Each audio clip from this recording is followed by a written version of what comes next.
여러 정황상 이번 참사는 전형적인 인재라는 지적이 많습니다. 왜 벌써 이런 얘기가 나오는지, 책임자 처벌은 그렇다면 어디까지 가능할지 따져보겠습니다. 자, 홍영 기자, 침수 한두 시간 전에 112 신고가 2차례나 있었는데 왜 사고가 날 때까지 그냥 방치했을까? 이게 핵심 아니겠습니까? 네, 그렇습니다. 오송 지하차도가 물에 잠기기 직전 2시간 동안의 대응이 참 아쉬운데요. 지난 15일 오전 6시 반쯤 금강 홍수 통제소는 청주시에 전화로 위험 상황을 알렸습니다. 예. 하지만 청주시는 관할도로가 아니라는 이유로 충청북도로 넘겼고 2시간이 지나서 안전 문자를 보낸 게 전부였습니다. 충청북도도 별다른 조치를 하지 않았고 순식간에 도로가 잠겼습니다. 예, 그렇군요. 그런데 이런 경우는 통상 대응 매뉴얼이 있지 않습니까?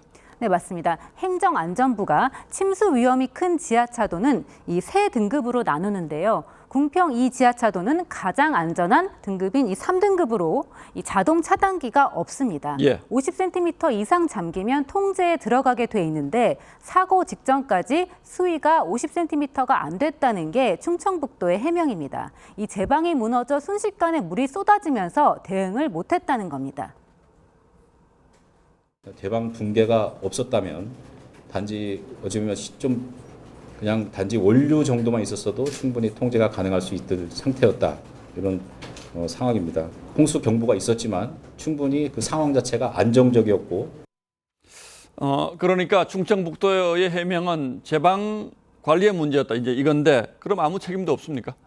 네, 앞으로 수사를 통해서 이 책임 소재를 분명히 해야 할 것 같습니다. 이 3년 전 3명이 숨졌던 부산 초량 지하차도 침수 사고를 참고할 만한데요.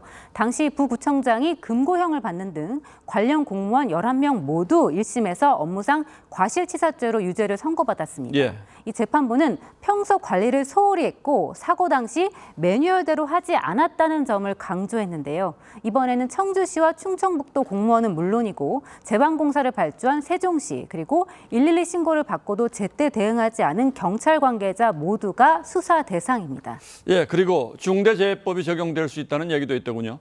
네, 맞습니다. 이 중대재해는 산업재해와 시민재해로 나뉘는데요. 오송 지하차도는 공중이용시설에 해당돼서 중대시민재해법을 적용할 수 있습니다. 이 1명 이상 사망하면 지자체장 등이 1년 이상 징역에 처해질 수 있는데 아직까지 처벌된 전례는 없습니다. 지난 4월에 2명의 사상자가 발생한 분당 정자교 붕괴 사고가 처음으로 적용될 가능성이 큽니다.